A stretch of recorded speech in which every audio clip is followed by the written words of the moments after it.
والتسليم على سيدنا محمد وعلى آله وصحبه أجمعين.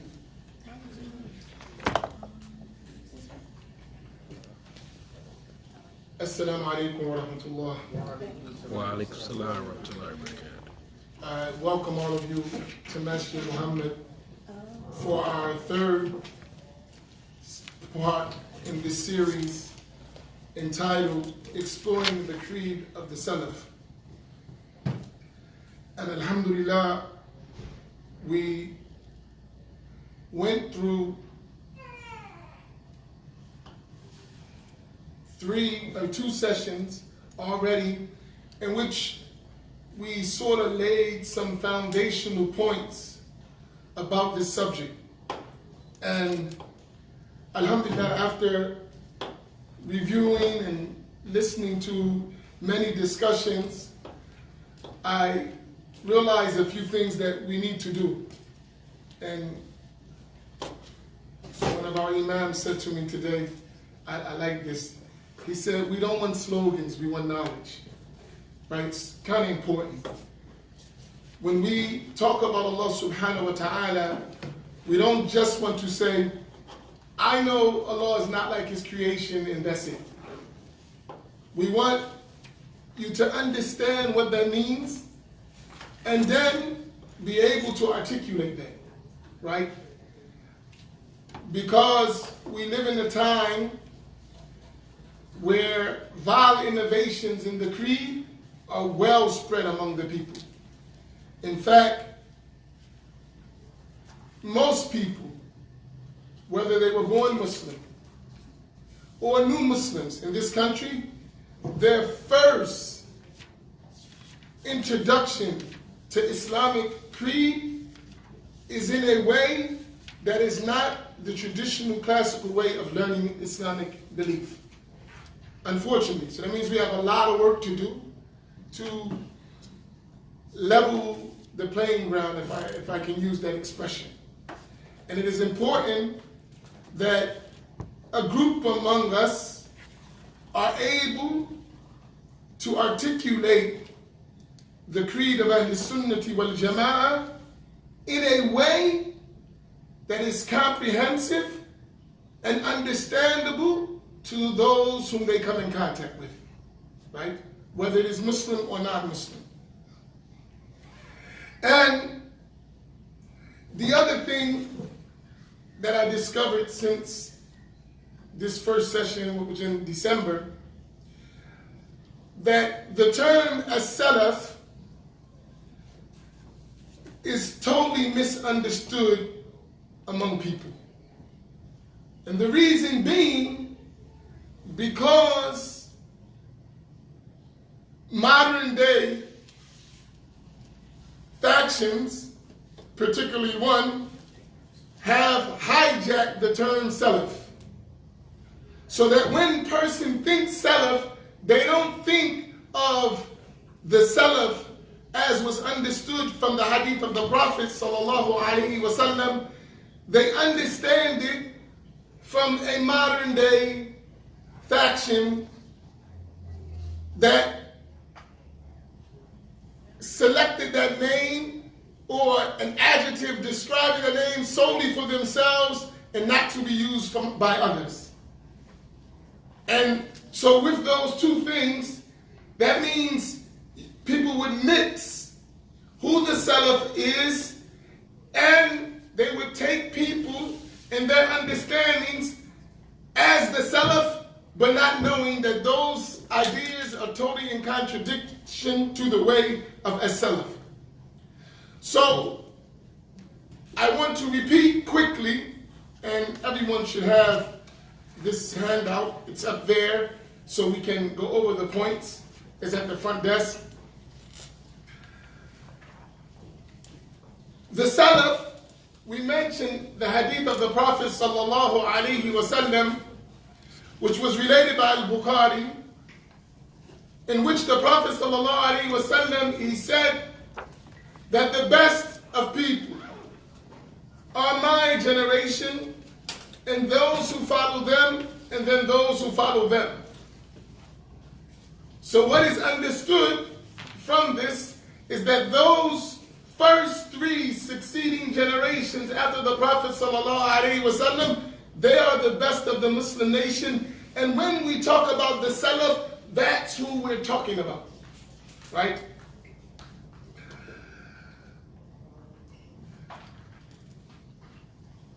In the strictest definition, which we mentioned, the Salaf would include the companions of the Prophet ﷺ, the followers of the companions. When I say the followers of companions, I want you to look at it another way too.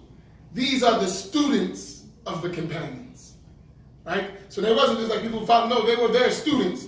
They're direct students. And the next generation would be the followers of the followers, right? And they were the students of the Tabi'een, right? So you have a Sahaba, a Tabi'een, and Atba' Tabi'een. You have those three in the strictest definition of the word Salaf. So now, from that, and we talked about it before, whenever you hear the word Salaf, and I think we talked about it, so I'm going to be kind of explicit in these future classes. I'm not, the first classes I was, getting you to understand. Now, I want you to be able to distinguish between things. So whenever you talk about the Salaf, I want you to remember just those three generations of the Muslims. And you have to become familiar with them. You have to know who were the scholars of the Salaf. Because when we talk about that generation, we're not just talking about anybody who lived in that time. We're talking about those people who were the students of the companions and the students of the followers of the companions. So not just everybody who lived in the Salaf was counted among these righteous, knowledgeable people. Because there were people who lived in the time of the Salaf who had corrupt belief, who had corrupt understandings, right? But when we're talking about the Salaf, we're talking about the notable scholars among them who are on the path of the Prophet salawatullahi wassalamu alayhi. Is this clear?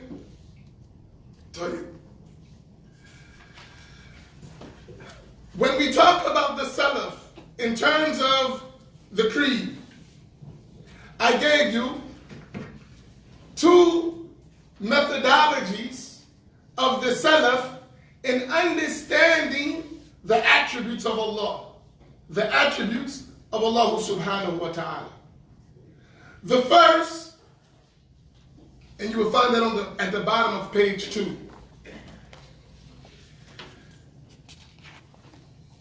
Whenever the Salaf talked about the attributes of Allah,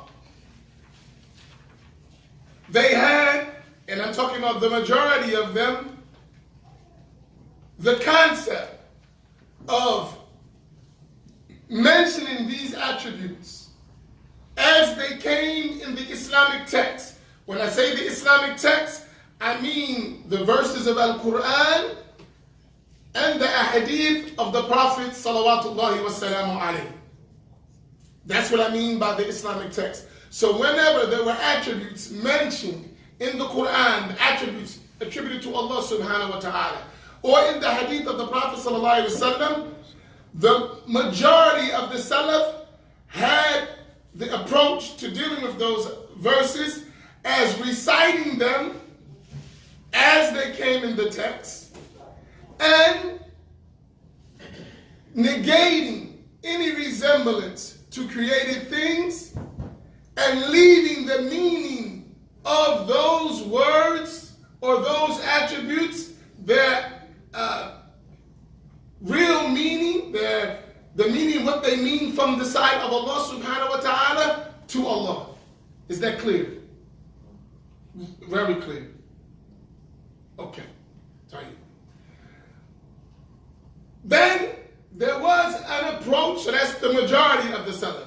There's the approach of the minority of the Salaf. What does that mean? That means that some of the scholars of the Salaf, they took another approach.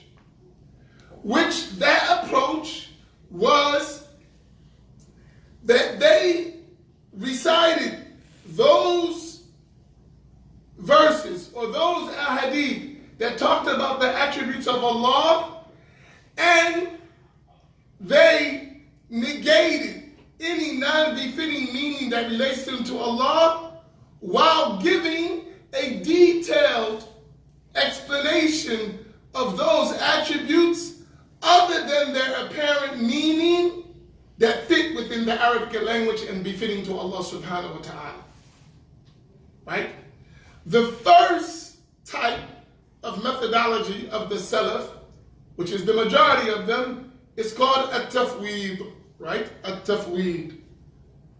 The second is called at-ta'wil, at-ta'wil. That's the Salaf. Now, I want you to understand something. At-tafweed is a form of interpretation. So what they call that is at-ta'wil al-ijmali. At-ta'wil al-ijmali. What is meant by that? A brief figurative interpretation. Why do they say a brief figurative interpretation? Because whenever you take a word from its apparent meaning, right, that comes to the mind when you recite it, that is an interpretation, right? Whenever you do that. Even if you don't assign a specific meaning, when you take it out of its literal apparent meaning, that is interpretation. But it's a brief interpretation. In other words, you didn't assign another word from the language, but you did take it out of what is that word, what that word is commonly used for. Right?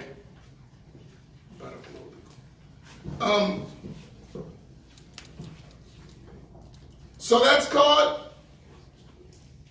at-ta'wil al-ijmali.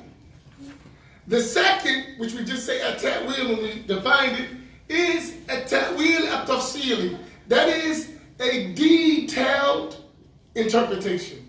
In other words, now you're looking at the meaning of those words in the Arabic language, and you're going to find which of those words, which are meanings for that word that is given for the attribute, and you're going to select a meaning that is befitting for that word in the Arabic language and befitting to attribute to Allah. Right? So now you assigned a meaning. The Salaf did both. All right. Why is this important? Since most of us are not Arabic-speaking people, this can become problematic if we don't understand this. Why?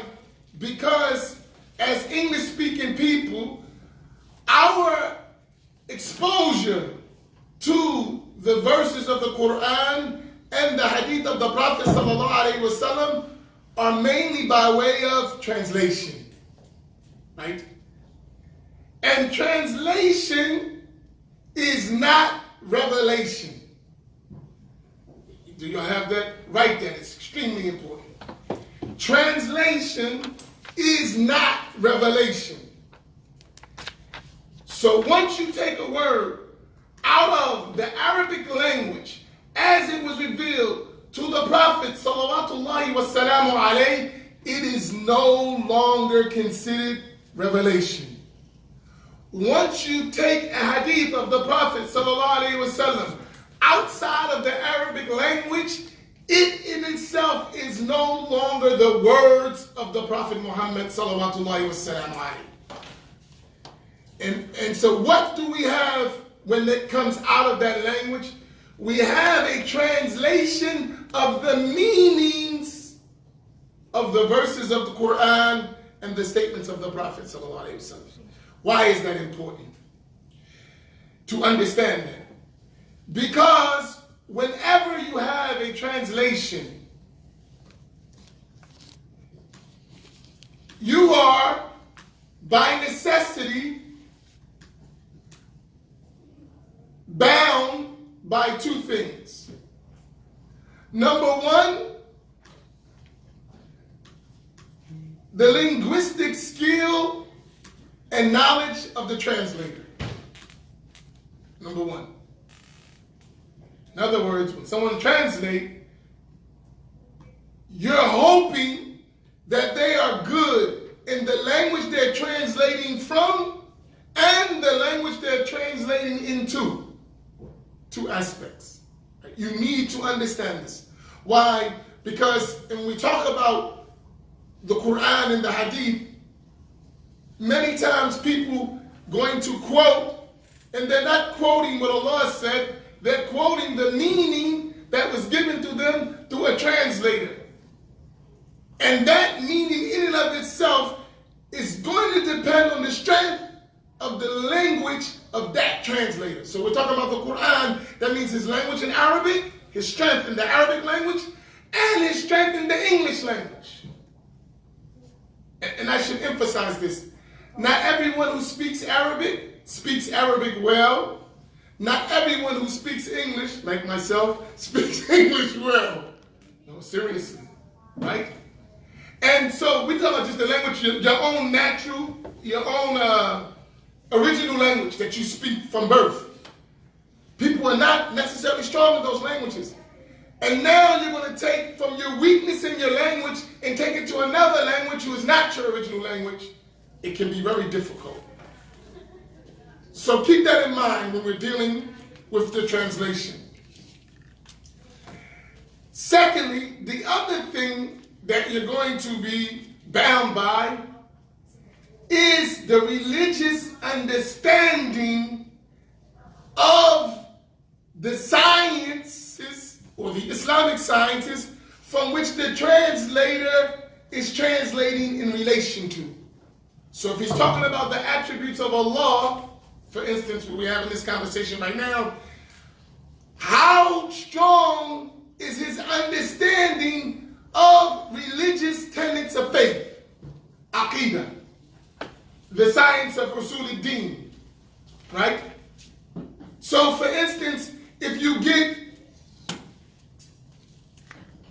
a person who's a skilled writer and a good translator, say he worked at the UN, and his job was translating, but he never learned Islamic AQEEDAH, and he goes to translate matters of AQEEDAH according to his translating skill that he used mostly in politics, in world conflict, but he's applying the terms that he know in Arabic related to something else, to a science that has technical terms and technical meanings, right? He's going to make mistakes just by him not being knowledgeable about the area or the science or the field of study which he's translating about. Y'all follow this? I'll give you an example. Years ago,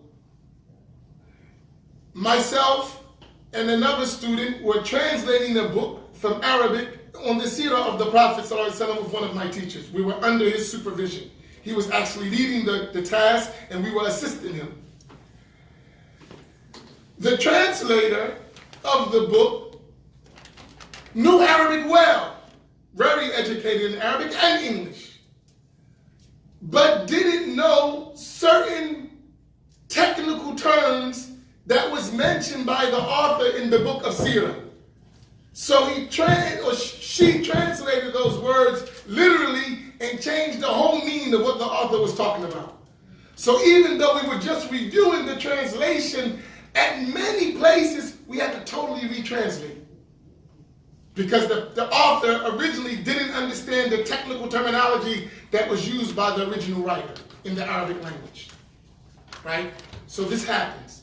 So when someone gives you terms about a science, take those terms as a part of that science and understand them as they're meant in the science, not literally the word all the time.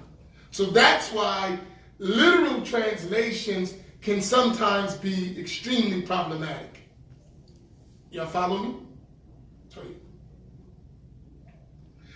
Now when we're talking about the words of Allah subhanahu wa ta'ala and the attributes of Allah subhanahu wa ta'ala, literal translations become extremely problematic when it's not taken into context of who you're talking about, right?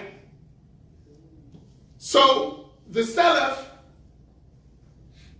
when they talked about Allah, they kept in mind two attributes of Allah,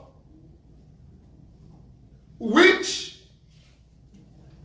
I'm going to give you technical terms for, that the latter scholars gave technical terms for them so you can keep them in your mind.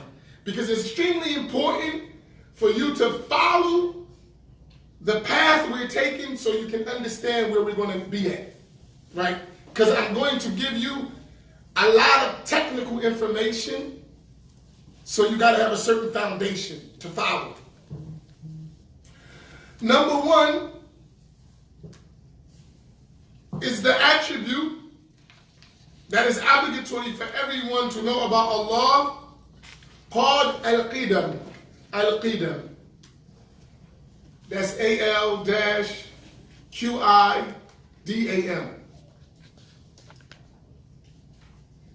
For those who know Arabic, Alif, Lam, Qaf, Dal, Mim.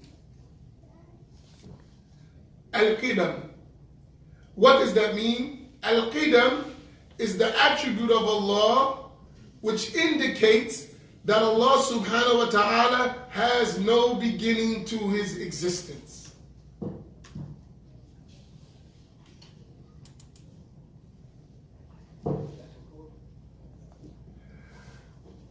What is important when you say Allah has no beginning to his existence?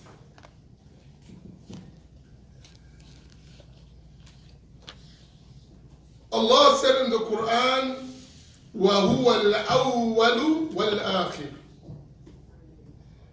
Al-awwal means the one who has the first, meaning the one who has no beginning to his existence. So Allah exists, and his existence is without a beginning.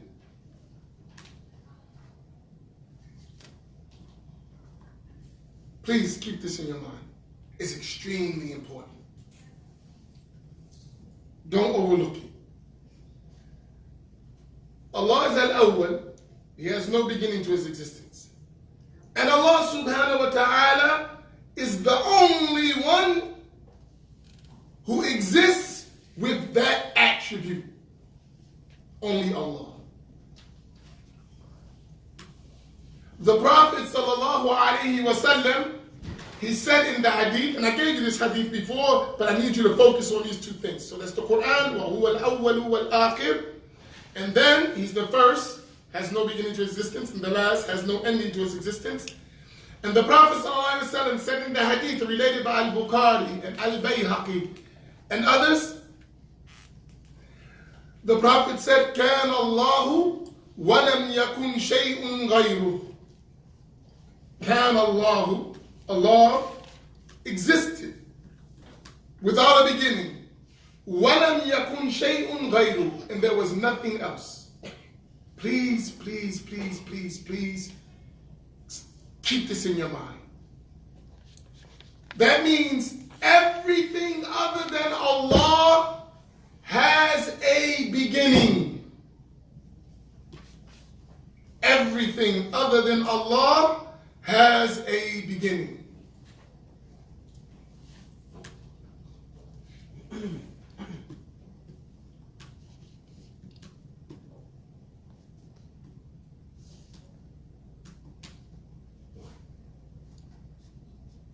And it is a necessary and obligatory attribute that you must know and believe in.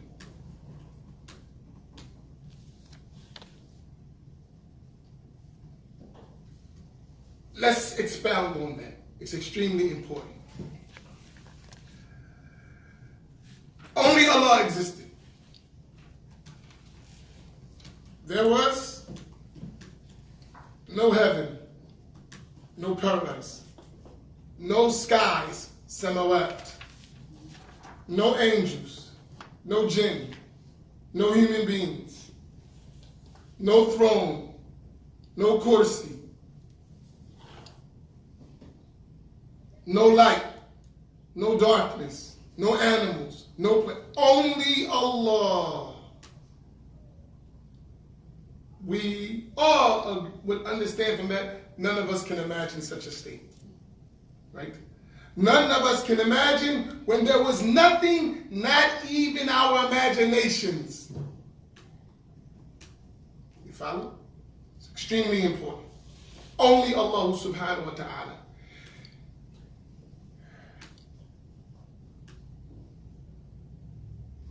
They understood that. Then they understood another attribute. So where did they understand that from? They understood it from the Quran. Allah said, "Huwa al-awwal." They understood it from the statement of the Prophet sallallahu alaihi wasallam, "Kana Allahu wa lam yakun shay'un ghayru." Allah existed, there was nothing else. And there's another narration, "Wa lam yakun shay'un qabla." Right? There was nothing before him. Right? Our ulama, among our shuyukh, who are hadith scholars, they said the narration, وَلَمْ يَكُنْ شَيْءٌ غَيْرُ, is the most authentic of those narrations.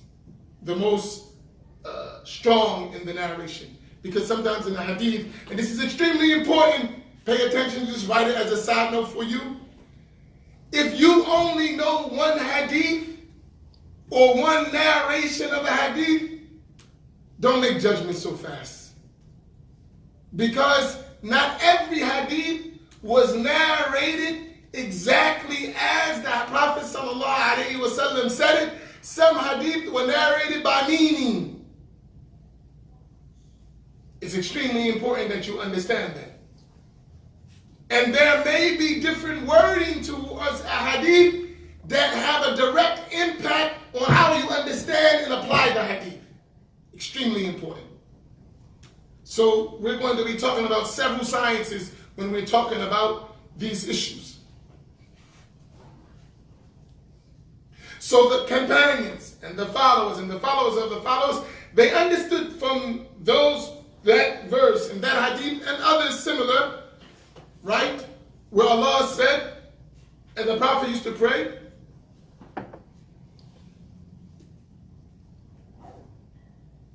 "Oh Allah, you are al-awwal, and there is nothing before you.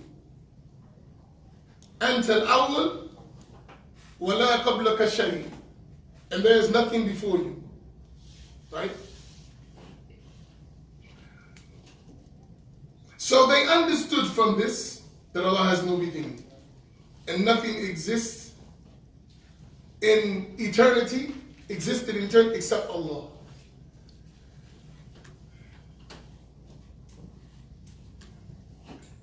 Add a note why I'm emphasizing that. Allah had no beginning, and hence, by having no beginning, He will have no end. And to understand, what you understand from that is Allah does not change. So the term at-taghayyur, change, can never be attributed to Allah. And change, the state of change, is the most significant sign of a thing that thing is a creation. Y'all follow that? Can you repeat that? Change is the most significant sign of a thing that it is a creation. And since Allah is the creator, not a creation, Allah does not change. He has no beginning and He has no end because He doesn't change. Whereas everything other than Allah came from a state of non-existence and changed into a state of what? Existence. Everything. And among the creations are those things that are going to change from a state of existing into a state of non-existence. And those created things that change from non-existence into existence, those among them that will remain existing in and of themselves, they do not deserve that attribute. They only have that state because Allah willed for them that state. Do you follow? As for their essence, they have the ability to go into the state of non-existence. Example, paradise and hellfire. They are, by the religious judgment rule, they don't have an end. And to say they have an end is disbelief. Why? Keep that note because I'm going to address that.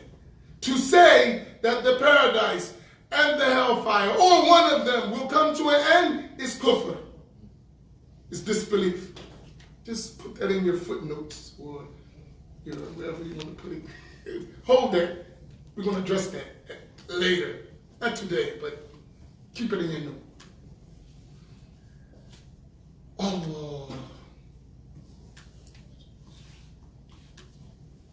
So, those Salaf, they understood that. So that's one attribute, which is AQEEDAH. The other attribute, which related to what we're going to talk about, is called al-mukhalafatu lil-hawadith. It's a technical term, right? That the scholars of Islamic belief use as an attribute for Allah. So this term was not used by the companions of the Sahaba. They understood the concept, and later scholars use terms so that we can identify it, right?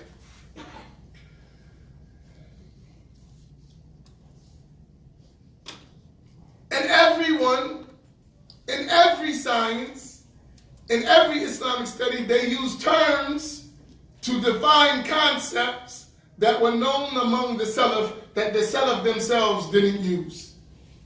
You follow? So the Sahaba Mathalan, as an example, they didn't say this hadith is authentic, this one is sound, this one is da'if. They didn't use those terms. But they used the meanings in their dealings and the followers that those terms indicate. So there is no problem in terminology. Terminology is to put things in a systematic structure. That's it.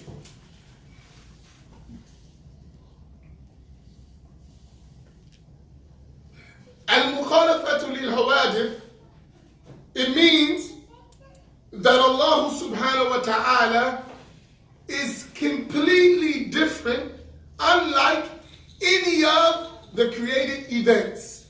Anything that is an occurrence that came from the state of non-existence into a state of existence, which is everything other than Allah. Right? You follow that? Where did they get this from?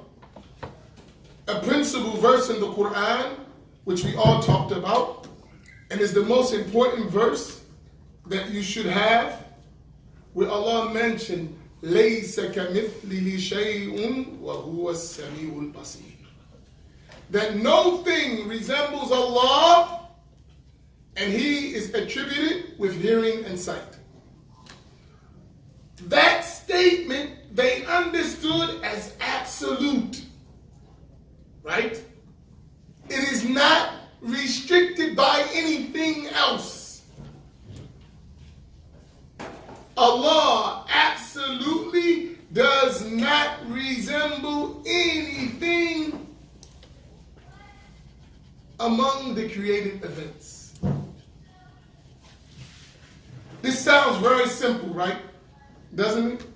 I mean, like basic, right? I want to pause here. If it's so basic, why so many people keep liking Allah to the creation? So basic. Because they really don't understand the concept. Right? We would never have this discussion because even those, and I want to show you how, who liken Allah to the creation, they say, what? Right? But do they understand what is meant by laysa kamithlihi shay'? Absolutely not. Absolutely not. And I'm going to show you so you see it. because it would seem, relatively easy. When you understand the concept that Allah subhanahu wa ta'ala is completely free from any resemblance to created things, then the rest of it is easy. But if you don't understand that point, it becomes difficult. So if you don't understand, number one, that Allah has no beginning and He was existing before all of the created things, and He doesn't resemble any of the created things, those two concepts will make it easy for you to understand everything else. But if you're not firmly grounded in them, when I talk about verses of the Quran and the Hadith, you're going to miss that concept and it's going to make it difficult for you, right? So from the technical term, you need to know three things about Allah, all of us. We need to know what is an intellectual necessity that we attribute to Allah, right? What is by the sound mind necessary to be attributes of Allah? That's one. The second is that we need to know what is an intellectual permissibility or possibility to attribute to Allah. And the third thing is that we need to know what is an intellectual impossibility to attribute to Allah. Extremely important. What is obligatory to attribute and believe about Allah? What is permissible to attribute and believe about Allah? And what is impossible to attribute and believe about Allah?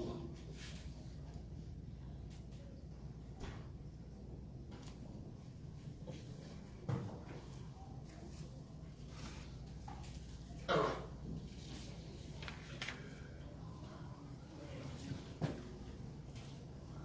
I'm going to start with the Quran, and then by the end of the day, I'm going to be in Hadith. I'm going to start with the Quran first, right?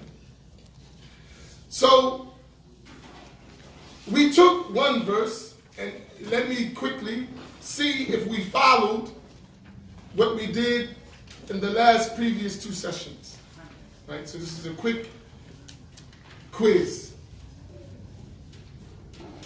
We started with one verse from the Quran, and we applied from the Salaf both of these methodologies. The methodology of at-tafweed, leaving the meaning to Allah, right? Clearing Allah from resembling the creation, and giving that brief interpretation, right? And then we gave from the Salaf an example of the detailed methodology of the Salaf, okay? What was the attribute that we talked about? Okay, before the Imam. What's the attribute? That's a translation, but we already talked about, so what is the attribute itself? That Allah mentioned about Himself. Al-Wajh, right? Al-Wajh. From now on, I want to work on something. I want you to know the Arabic term for those attributes. To help us understand this further, stop using translations for these words. Don't do it no more. Whenever you see them in books, take it back to the Arabic word. How many of you, when you talk about Allah, say God as a regular practice? Not as nobody, right? So we say Allah, but Allah can translate to mean God in terms of the one you're worshiping in the English language, right? But because God has so many non-befitting meanings attached to it, we as Muslims usually don't even use the term, right? We don't. But it's not haram, right? But we use that Arabic term.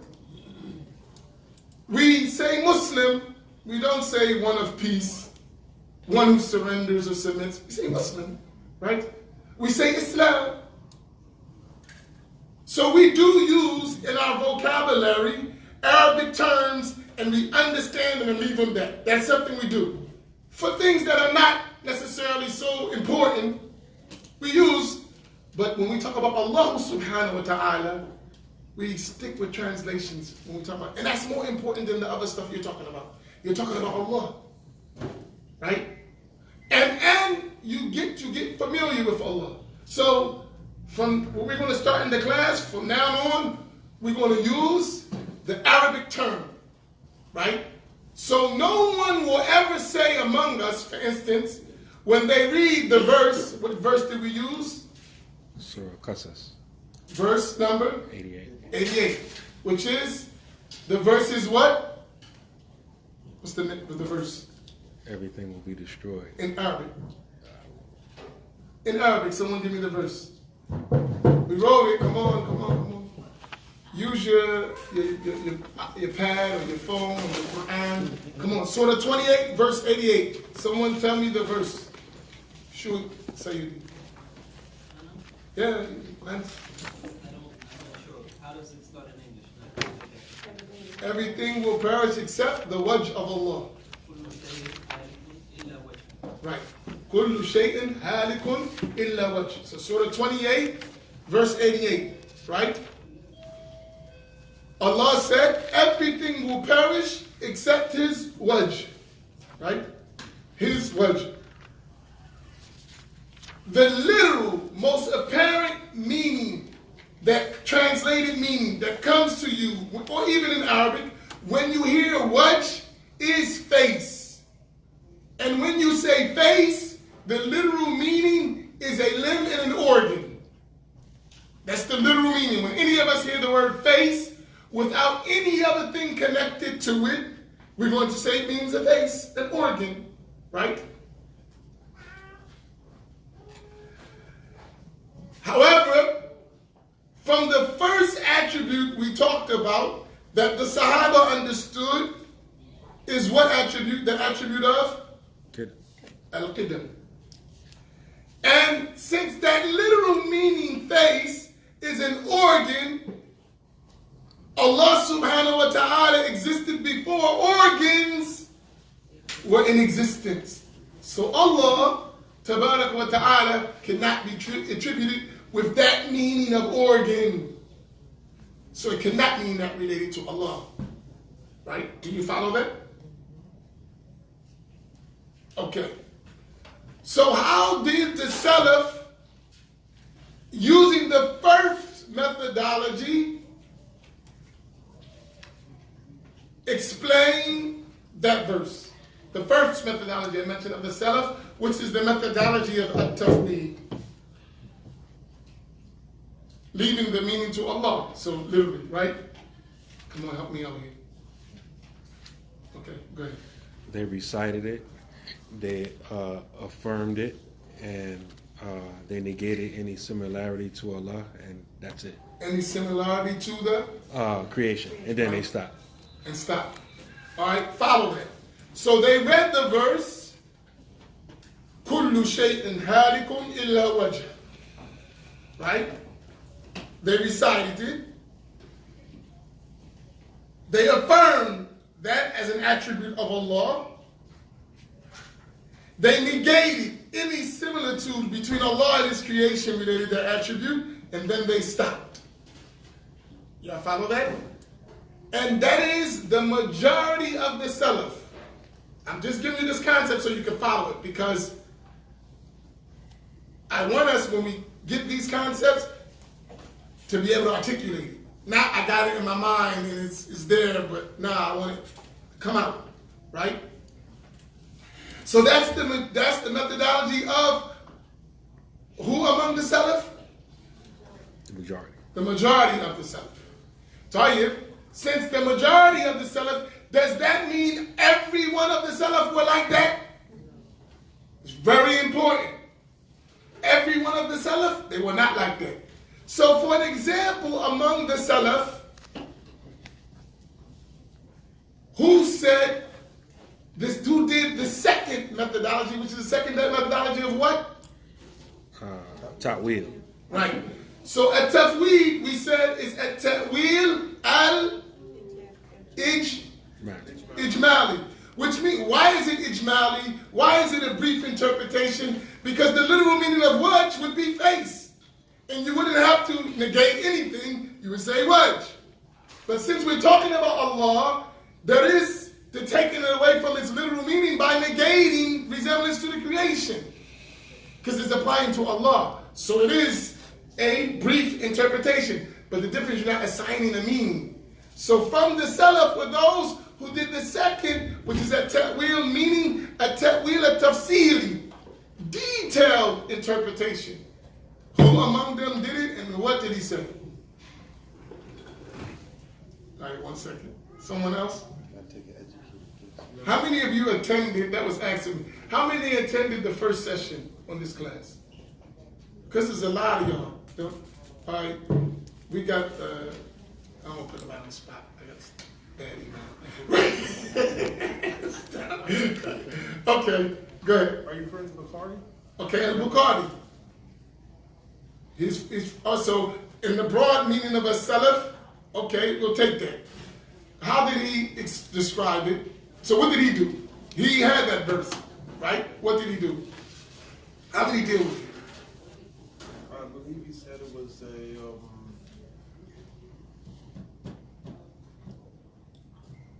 I forget. Okay. That's a good answer. I don't know. Everything will perish illa nafsahu, illa nafsu. Not nafs. Not that. He said, he mentioned that the attitude of wajh means Allah subhanahu wa ta'ala's mulk. Okay. Mulk means? His dominion. So, he said, كُلُّ شَيْءٍ هَالِكٌ إِلَّا وَجْهَهُ. Everything will perish except his wajh. A mulka. His dominion. That's Imam al-Bukhari. And where did he mention that? Go ahead.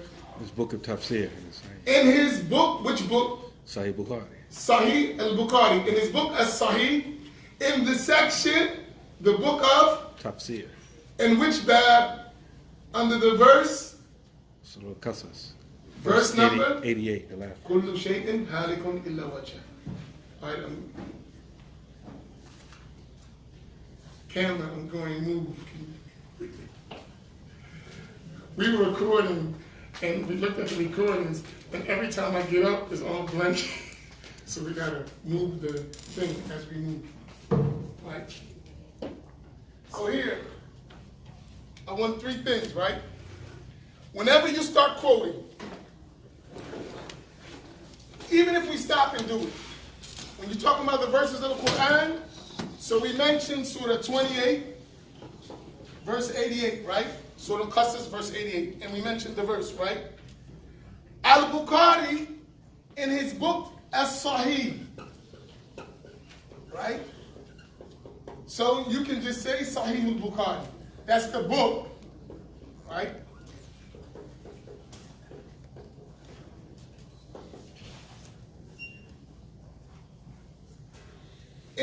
Now in the Sahih of Bukhari, there are different books. So it's one collection, the Sahih of Bukhari. In it is different books. Among the books is Kitab at-Tafsir, the book of Tafsir, right? Which is the book of Quranic explanation.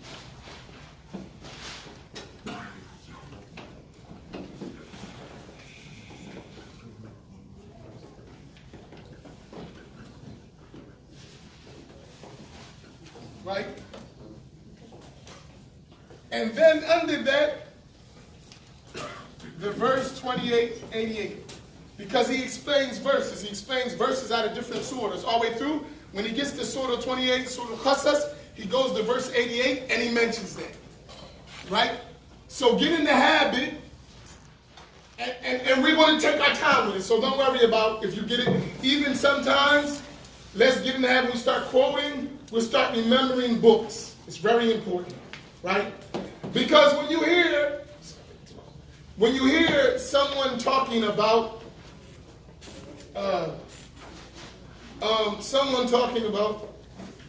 my wife's a teacher, right? when we hear someone talking about, they're always about these issues, they always say, where's your Dalil. Where's your dalil? Where's your proof? So you should know where all these things at. Because you're making a serious statement when you're saying these are attributed to the Salaf. This is about Allah. So you should know where that comes from, right?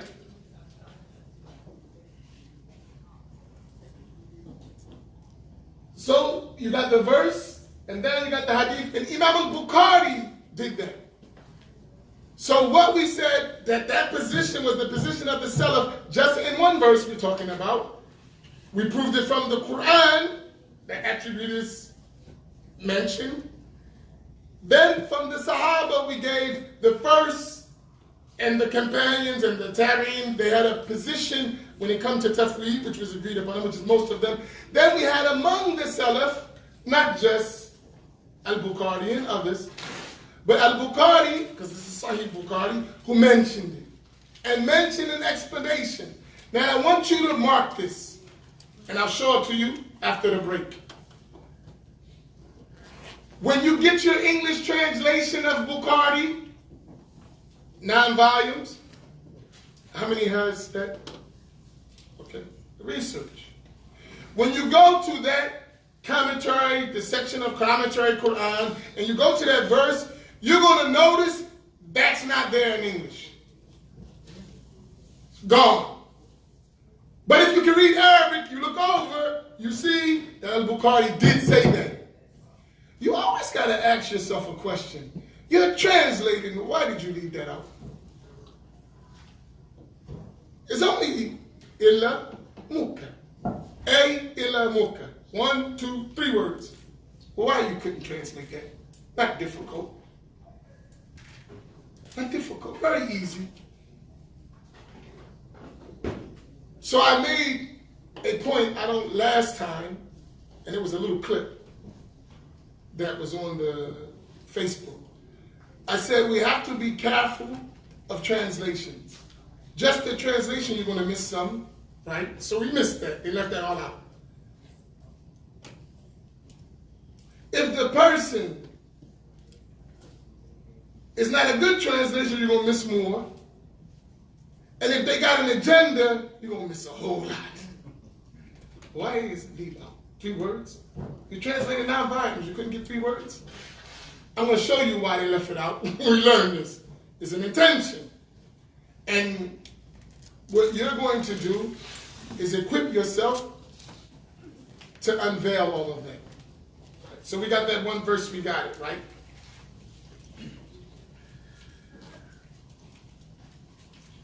I want you to take another verse, Surah 48, verse number 10.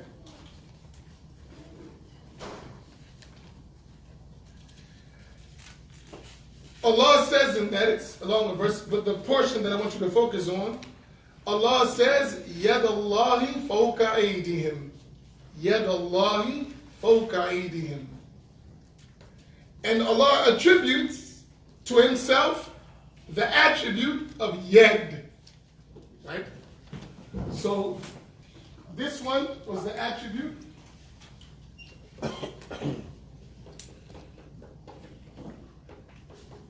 of al-wajh, right? Now I'm going to go to 48, verse 10. Allah mentioned the attribute of al-yad.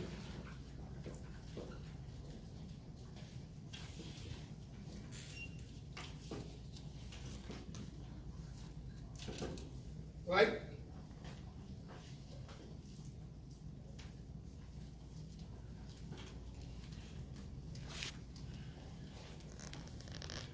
Don't say, I want you to determine, al-wajh, al-yad, right?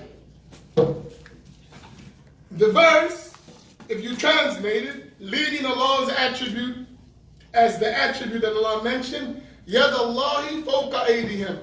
The yad of Allah, you can say, is above their hands. right? When we say aydihim, we clearly know what we're talking about, right? The hands of the companions, right? Now, when we're talking about yad of Allah, obviously, from what we know that Allah does not resemble His creation, the term yad of Allah cannot be similar to what? The hands of the companions. There's a distinct difference. These are attributes of human beings. We know what they are, and then we're talking about the attribute of Allah.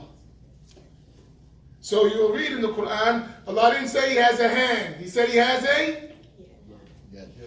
Everybody. He said He had a? Yeah. Right? In that other verse, He said He had wajh. Right? I gave you that whole talk about translation, right? So when someone tells you, you saying Allah has a hand, if you don't say Allah has a hand, you're denying His attribute. Is that true? No. Did any of the Salaf ever mention the word hand? They mentioned what word? Yeah. When they talked about the attribute of wajh, they mentioned what word? Watch. Very important. Keep the term Allah is different from the Christian. Because there's a thing. They say, you'll be talking to people who have this bad belief, they'll say, you're denying the attributes of Allah. We say to them, La. Allah said that, and you're saying that. Allah didn't say that. Had you said the yad of Allah, would any of us dispute that? Had you said the wajh of Allah, would anyone dispute that? Okay. Now this verse that's in the Quran, there are ahadith. Allah said, the Prophet said, sallallahu alayhi wa sallam in the hadith, Yad Allahi fawqa al-Jamaa'ah. Allah. Wa man shadda, shadda ila an-nar. The Prophet sallallahu alayhi wa sallam, he said, Yad Allahi, the yad of Allah is an attribute of Allah, fawqa al-Jamaa'ah. It is over the Jamaa'ah, which is the large majority of the Muslim nation. وَمَنْ شَدَّ شَدَّ إِلَى النَّارِ.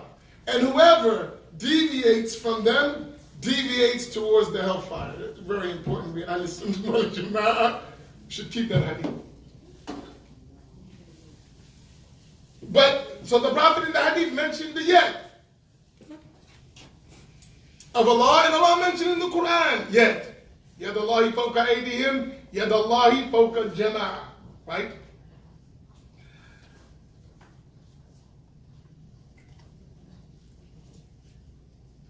Understand context.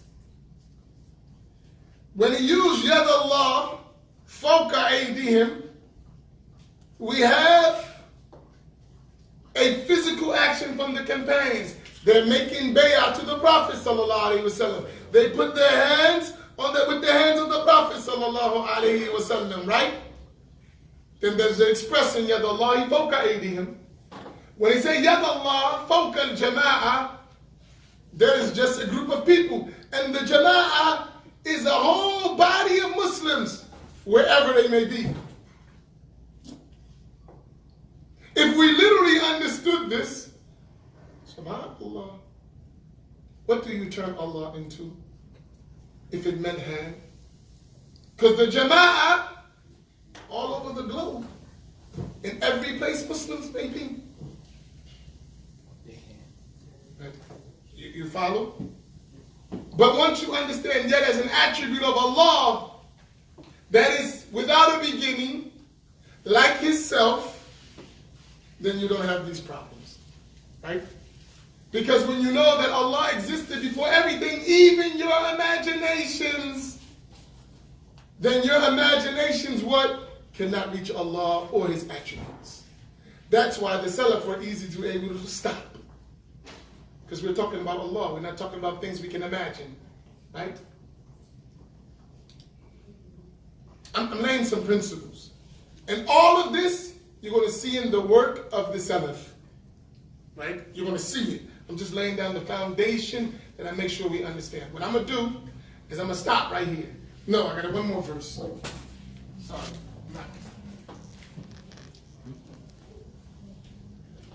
Surah number 20,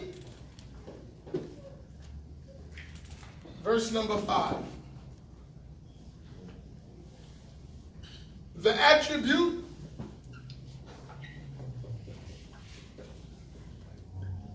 of al-istiwa.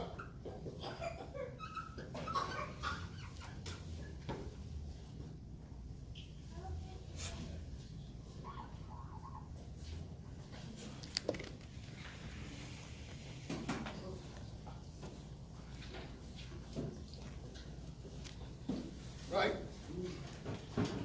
Al-istiwa, Allah said in that verse, in Surah 20, verse number 5, Ar-Rahmanu ala al-arsh istawa. Right? Ar-Rahmanu ala al-arsh istawa. We just had a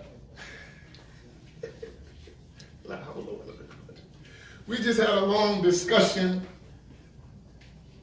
with a sheikh who interpreted this in some of the most ugliest way you can imagine.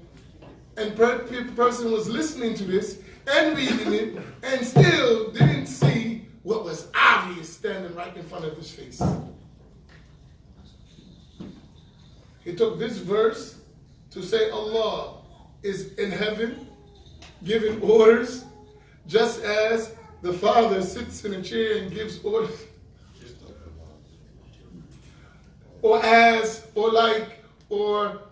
And then said, but we're not resembling Allah to the creation.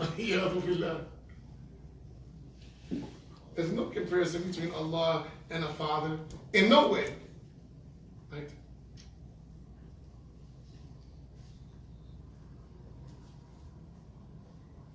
La hawla wa la quwwata illa billah. Oh yes. I have a question. So this app I'm using, on this verse, and my son found a verse on another Google site. So on that site, the translation was sits firmly upon the throne or above the throne. This app translated as the nafs in Allah is firm in power. That same verse. But it translated the other verse, Surah 48, verse 10, about Yed. It translated that as the hand of Allah over their hands. Mm-hmm. However, this verse is like, it's a literal meaning. There's no figure, there's no creative writing involved in this verse. But the other verse does have a creative writing aspect to it by saying that Allah is with you. And the way they said that was, or the way Allah says it, or the way it's translated is, the hand of Allah is above your hands. So we're not literally saying Allah has a hand. We're using a creative way of saying, you all put your hands in and make bay'ah to the Prophet ﷺ, and Allah's hands over your hand, meaning Allah is with you. That's a footnote? No, what I'm saying is, this translation obviously is not translating istiwa as likening it to Allah. It's saying, it's given a translation that is more in line with Laysa kamithlihi shay'. But the prior translation would be, unless you read it as being creative writing. Mm-hmm. So is it proper to write it in that manner when you know that it's not meaning that Allah is literally standing there, astaghfirullah, with a hand over the hand of the people? Two things, and we're going to show you this.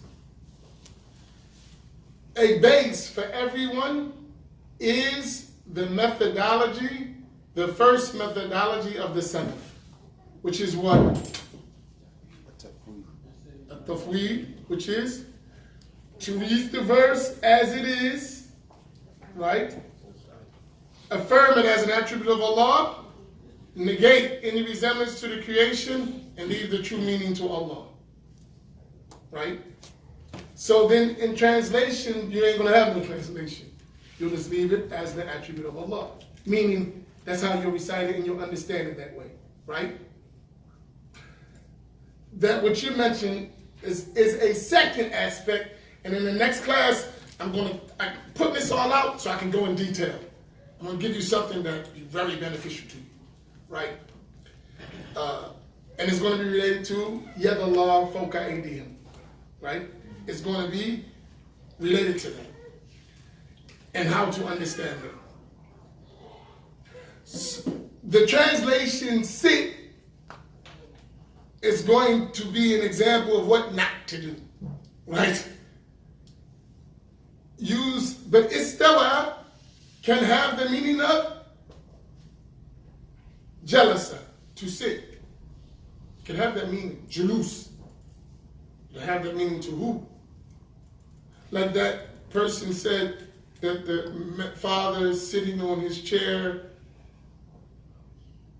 You can use that.